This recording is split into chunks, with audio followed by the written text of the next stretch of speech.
بسم اللہ الرحمن الرحیم۔ السلام علیکم۔ پارہ 15 سورہ الکہف رکوع نمبر 1۔ فرمایا سب تعریفیں اللہ کے لیے ہے جس نے اپنے بندے پر قرآن نازل کیا اور اس میں کچھ کجی نہ رکھی تاکہ وہ ایمان لانے والوں کو خوشخبری اور منکروں کو آفات سے ڈرائے۔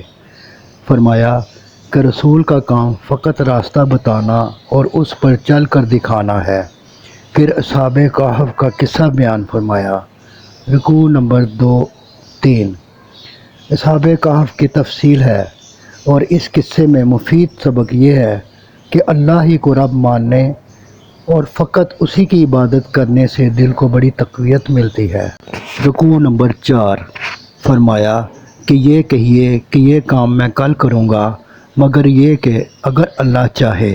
فرمایا کہ آپ صلی اللہ علیہ وآلہ وسلم صرف انہی سے ہر وقت میل جول رکھو جو صبح و شام اللہ کو یاد کرتے ہیں اور اسی کی رضا کے طالب ہیں۔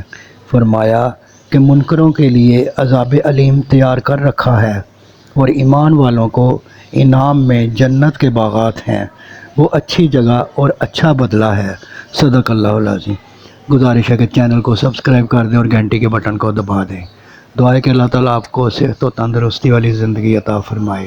آمین آمین آمین یا رب العالمین۔